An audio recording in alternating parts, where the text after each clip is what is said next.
मानस हो या कोई भी दूसरी पुस्तिका हो, अगर हम उसके आधे अधूरे अंश, अगर हम उसके संदर्भ और प्रसंगों से अलग के दृश्य पर टिप्पणियां करेंगे तो सब कुछ घालमेल हो जाएगा। मैं एक उदाहरण देता हूं।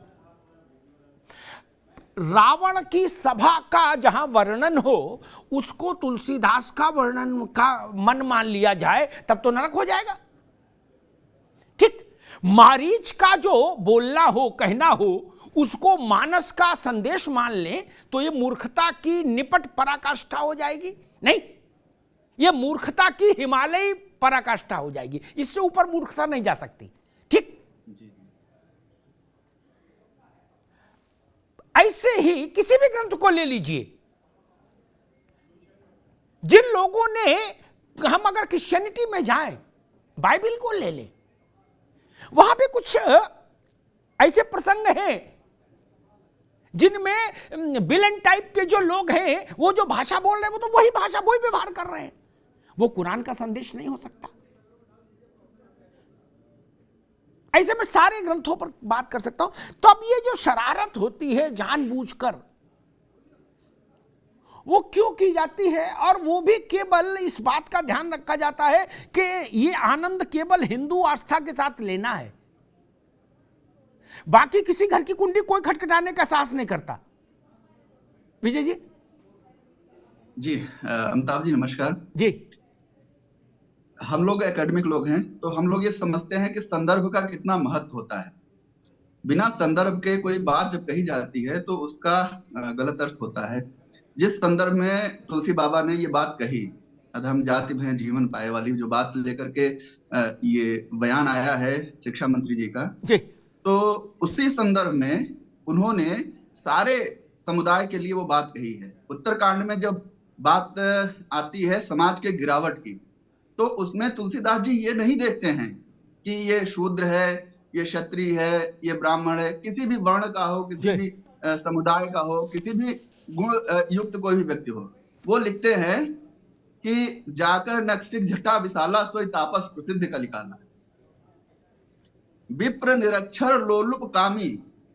ये जब लाइन लिखते हैं तो सारे जो ब्राह्मण सभाएं हैं, सारे जो विप्र लोग हैं, उनको तो आंदोलन कर देना चाहिए इस शब्द पर। तो यहाँ पर इस समुदाय को भी तो उन्होंने खरी खोटी सुनाई है। कभी किसी का मुखापेक्षी नहीं होता है, कभी नहीं होता है, और अगर जो मुखापेक्षी है तो वो कभी नहीं है। उन्होंने ये लिखा कि जाकर नक्सिक जटा विशाला सोई तापस प्रसिद्ध का निकाला। अब इस बात को लेकर के अगर कोई राहुल गांधी जी इसको जोड़ करके देखता है तो आप ये समझ लीजिए कि किस तरीके से संदर्भ को हटा करके अपने मन माफिक व्याख्या आप करते हैं। ठीक बात। मैं आऊंगा आपके पास।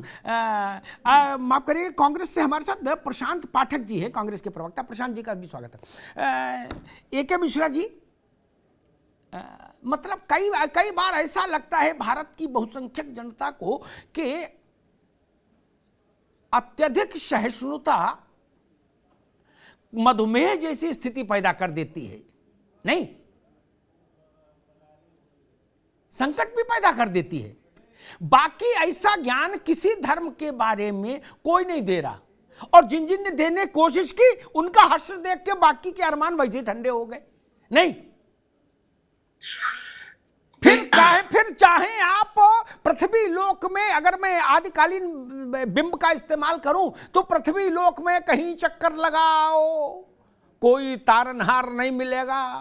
20 साल भी हो जाएंगे तो भी उनकी हालत देख लो, सलमान रशीदी की क्या हुई थी, है 23 साल बाद वो तो राम राम करके बच गए, क्योंकि बहुत बड़े देश में थे, वह इलाज ठीक था। छोटे देश में होते तो। मिश्रा जी। अमिताभ जी, आपने शुरू में जो एक लाइन बोली थी वो बड़ी सही लगी कि भाई हजारों लाखों साल से कोई भी हिंदू धर्म ग्रंथ को पढ़ के या उससे उत्प्रेरित होके कोई दंगा नहीं हुआ, कोई फसाद नहीं हुआ, किसी भी आदमी ने दूसरे के गर्दन पे तलवार नहीं रखा। लेकिन मुझे लगता है ये जो मंत्री मिनिस्टर हैं, ये खुद साइंस में पोस्ट ग्रेजुएट हैं और नालंदा विश्वविद्यालय में ही थे उस वक्त जिन्होंने ये कहा था। ये दंगा कराने पे तुले हुए हैं। इनकी ये कोशिश है कि जो अभी तक लाखों साल में नहीं हुआ वो कैसे हम करवा दें, ये और इनके जैसे।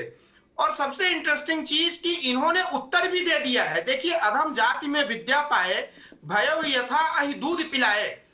समाज में नाना तरह के लोग रहते हैं, इन्हीं तरह के लोगों को बोला गया है कि ऐसे लोगों को विद्या नहीं देना चाहिए क्योंकि ये समाज का नुकसान करेंगे। भाई, पुलिस भी, सरकार भी आपको बंदूक का लाइसेंस देती है, उसको पता चल जाए कि ये खुद को मार लेगा या दूसरों को मार लेगा, ये विद्या पाने से, ये हथियार या टूल पाने से, तो सरकार भी नहीं देती है। तो मैं ये समझता हूं कि ये जो लोग हैं अपने ओछे राजनीति के लिए और अल्प ज्ञान के लिए, पठन पाठन होता है, मनन दूसरी चीज होती है। मानस को समझना, राम के चरित्र को समझना इतना आसान नहीं है। ये इन्होंने जिसका नाम लिया कि फलाने ने जो है एक किताब जलाई थी, ये उन्हीं के आदर्शों पे चलते हुए यही सब चीजें करके किसी भी तरीके से अपनी राजनीति को चमकाना चाहते हैं, सुर्खियों में बने रहना चाहते हैं। इससे न मानस का नुकसान होगा, न प्रभु राम का होगा, न समाज का होगा। जी पाठक जी, एक सवाल खड़ा होता है, क्या कोई ऐसी बड़ी हिंसा, ऐसा बड़ा दंगा देश को याद है? मैंने चंद्रशेखर जी के लिए चुनौती उछाली थी। अब चूंकि बिहार में वो दुर्भाग्य से आपके गठबंधन में है, चंद्रशेखर बाबू भी, तो आपसे पूछ लेता हूं, हुआ जिसमें आग लगाते हुए किसी बस्ती में, गांव में, खेत में, दुकान में, मकान में लोगों ने रामचरितमानस की कोई चौपाई पढ़ी हो कि सिया राम में सब जग जानी, करो प्रणाम जोर जुग पानी, माचिस, गोली, सरतन से जुदा, ऐसा कहीं सुना आपने? कोई किसी का अखबार में पढ़ा हो, कहीं ट्विटर पे आया हो, कहीं फेसबुक में, कहीं व्हाट्सएप पे, कभी ऐसा हुआ? पाठक जी, भाई जब आप किसी को नफरती किताब बताओगे तो सबूत देना होगा। नहीं, रावत साहब भी हमारे साथ जुड़ गए हैं, डॉक्टर एस रावत, हिंदू धर्मगुरु। रावत साहब का भी बहुत स्वागत है जी। पाठक जी सर, क्या ये सवाल जी धन्यवाद सर। और जी सर, माफी चाहेंगे, बड़ा शॉर्ट नोट पे मुझे आना पड़ा क्योंकि पता नहीं था। तो सर, ये जो मुद्दा है वो बहुत ही, समझिए कि मतलब हम खुद ही इसको कंडेम किए हैं और ट्विटर पे मैंने खुद ही ट्वीट डाला है कि मतलब ऐसे मंत्रियों को या तो माफी मांगे या तो सरकार बर्खास्त करे, क्योंकि साथियों, क्योंकि ऐसे लोगों को बर्दाश्त नहीं किया जाएगा, बिल्कुल नहीं किया जाएगा, जो मतलब अपने निजी फायदे के लिए और निजी राजनीतिक लाभ के लिए हमारे धर्म ग्रंथों का अपमान करेंगे, तो उनको बिल्कुल भी हम लोग बर्दाश्त नहीं करने का काम करेंगे। क्योंकि ओवरऑल जो भी हो, बट हम लोग भी साथियों, जो बात है, हम लोग हिंदू हैं और हम लोग इस चीज को टॉलरेट बिल्कुल नहीं करेंगे। और अगर मतलब सरकार उनको बर्खास्त करे, उनको बिल्कुल बर्खास्त करे। पाठक जी, एक बात और कहता हूं, हिंदू वाला मसला अगर एक सेकंड के लिए बंद भी कर, छोड़ भी दे एक सेकंड के लिए, जब इस देश में राम या राम के नाम से जुड़ी किसी भी चीज पर विवाद हुआ है राजनीति के अखाड़े में, तब विवाद खड़ा करने वाले पक्ष का भारी राजनीतिक नुकसान हुआ। और भाजपा को आप ये समझ लीजिए आकाश से सोने के सिक्के गिरे वैसा बिना मेहनत के लड्डू मिले। नहीं, अब अगर ये बात लालू जी की पार्टी के ये बुजुर्गवार नेता नहीं समझ पा रहे, तब तो तेजस्वी जी को बुला के इनका चेकअप कराना चाहिए। नहीं सर, मैं तो ये कहूंगा आपने बैठे ठाले, आप लोगों ने, मतलब गठबंधन के चंद्रशेखर ने बैठे ठाले भारतीय जनता पार्टी को एनर्जी ड्रिंक दे दी।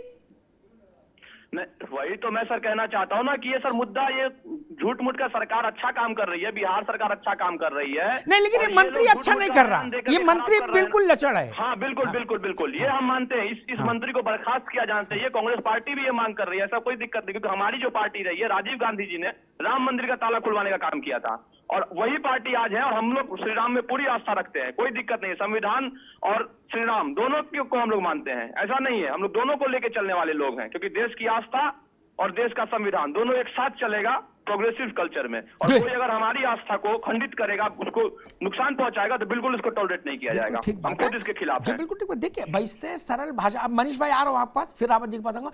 एक बात मानकर चलिए, जैसे दुनिया के एक बड़े भूभाग में किसी पार्टी की सरकार हो, कोई राष्ट्रपति प्रधानमंत्री हो, लेकिन उनके सांस्कृतिक तौर पर सबसे बड़ा ज्योतिपुंज क्राइस्ट है, ईसा मसीह। ठीक, दुनिया के एक और बड़े भूभाग में कोई बने राजा, कोई बने रंग, छोड़ दीजिए, लेकिन वो पैगंबर साहब को मानते हैं। वैसे ही भारत में भाजपा रहे चाहे राजद रहे, कोई पार्टी रहे चाहे कोई पार्टी ना रहे, कोई सिस्टम लागू हो जाए, उससे कुछ फर्क नहीं पड़ता। राम थे, राम हैं, राम रहेंगे। मानस थी, मानस है, मानस रहेगी। 100 चंद्रशेखर आ जाएं, अनुलोम विलोम करें, पहाड़ पर चढ़ें, पहाड़ से कूदें, कोई फर्क नहीं पड़ता। लेकिन हम ये बस इसलिए लाए कि बाकी जो मनवाते हैं ना ऐसा काम करने के लिए, उनमें थोड़ा सा संकोच पैदा हो गया। इतना सरल नहीं है भारत में ऐसा करना। मनीष पांडे जी, इसके पीछे क्या डिजाइन देखते हैं? चूंकि स्कूल से लेके यूनिवर्सिटी तक सब तबाह, ठीक। ये 5 साल से 15 साल तक के बीच के 1 करोड़ बच्चे स्कूल नहीं जा रहे बिहार में। हालत खराब है। यूनिवर्सिटियों में इम्तिहान का कोई सत्र का ठिकाना नहीं, इम्तिहान हो जाए तो रिजल्ट का ठिकाना नहीं। रिजल्ट की बात पूछो चंद्रशेखर जी से तो वो कहते कोई डेटा लेके भाग गया, चोरी कर ले गया। अब हम देखेंगे क्या हो सकता, नहीं तो दोबारा इम्तिहान दो भाई। जो ऐसा लचड़ पचड़ मंत्रालय आदमी चला रहा है, उस आदमी ने आके अपनी जान बचाने के लिए कि मंत्रालय से जुड़े सवाल हो, उसने कह दिया कि भाई रामचरितमानस नफरती ग्रंथ है। क्या देखते हैं इसके पीछे? पॉलिटिकल एजेंडा क्या देखते हैं मनीष जी? भाजपा क्या देख रही है? देखिए, आपने जो बातें कही है उस सबके मूल में वही बात है जो अभी आपने कही जी। देखिए, प्रोफेसर चंद्रशेखर एक विद्वान व्यक्ति हैं, पढ़े लिखे व्यक्ति हैं, कोई वो अज्ञानी नहीं है। नहीं, पढ़ा लिखा होना एक बात होती, विद्वान होना दूसरी बात होती बाबू। नहीं, हाँ।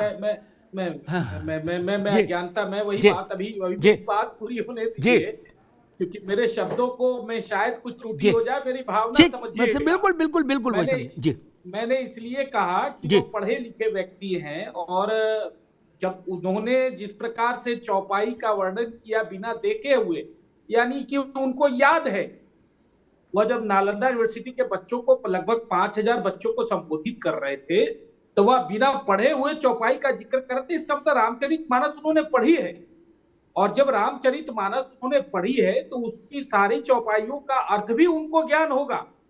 अगर किसी चौपाई पर उनका मतभेद है, मैं कोई धर्मगुरु नहीं कि मैं उसकी व्याख्या करने बैठी, और मैं उसकी व्याख्या करूंगा भी नहीं। लेकिन प्रोफेसर चंद्रशेखर को इतना तो ज्ञान है ना कि पटना के मशहूर महावीर मंदिर में जो पुजारी हैं वह एससी समाज के लोग भी हैं, और उस पर किसी को कोई आपत्ति नहीं है।